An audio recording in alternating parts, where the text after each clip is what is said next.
হচ্ছে দেখো আমি নীল দিচ্ছি, এটা ফোটায় ফোটায় যুক্ত করতে তোমরা নিশ্চয়ই জানো।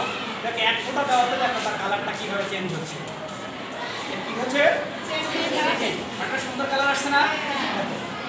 কিন্তু যদি আমি একটু বেশি দিই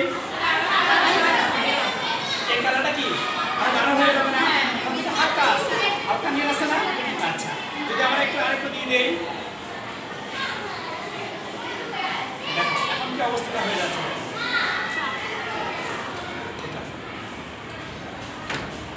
আগের চালটা গাঢ় হয়ে গেছে না। আচ্ছা তাহলে এটা কি ব্যাপক না নিঃসরণ? এটা কোন পদার্থের ব্যাপন হলো?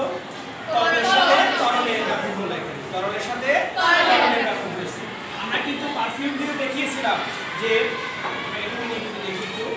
যে এই পদার্থের গ্যাসীয় পদার্থেরও কিন্তু কি হয়, ব্যাপন হয় এবং নিঃসরণ হয়। এই যে বের হয়ে আসলো এটা কি বলে? নিঃসরণ। তাহলে কি উচ্চচাপ থেকে নিম্নচাপ আর ছড়িয়ে পড়লো। এখন ছাড়ার ফলে ওই পেছনে ধোয়া আছে, এটা গন্ধ পাচ্ছে মনে হয় নাকি। তাহলে এই যে এক জায়গা থেকে আরেক জায়গায় পদার্থটা চলে গেল, তার এই কণাগুলো কম্পিত করতে বলতে এটাকে বলতে কি ব্যাপক। আর এই বের হয়ে আসাটাকে আমরা কি বলবো?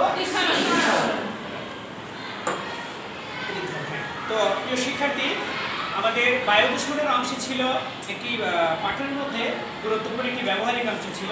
সেখান থেকে আমরা জানতে পারলাম যে কোনটা হচ্ছে ব্যাপন এবং কোনটা হচ্ছে নিঃসরণ। আশা করি দৈনন্দিন বিভিন্ন কাজেও তোমরা এইগুলোকে আলাদা করতে পারবে যে কোনটা ব্যাপন প্রক্রিয়া, কোনটা নিঃসরণ প্রক্রিয়া। যদি তোমাদের সান্নাসিক সামষ্টিক মূল্যায়ন এই ধরনের কোনো ব্যবহারিক থাকে, আশা করি তোমরা এটা নিজেরা করতে পারবে। পারবে তো? হ্যাঁ ইনশাআল্লাহ অবশ্যই পারবে। তো আজকের মতো এই পর্যন্তই। সকলের সুস্বাস্থ্য এবং দীর্ঘায়ু কামনা করে আজকের ব্যবহারিক ক্লাস এখানে শেষ করছি। আসসালামু আলাইকুম ওয়া রাহমাতুল্লাহ।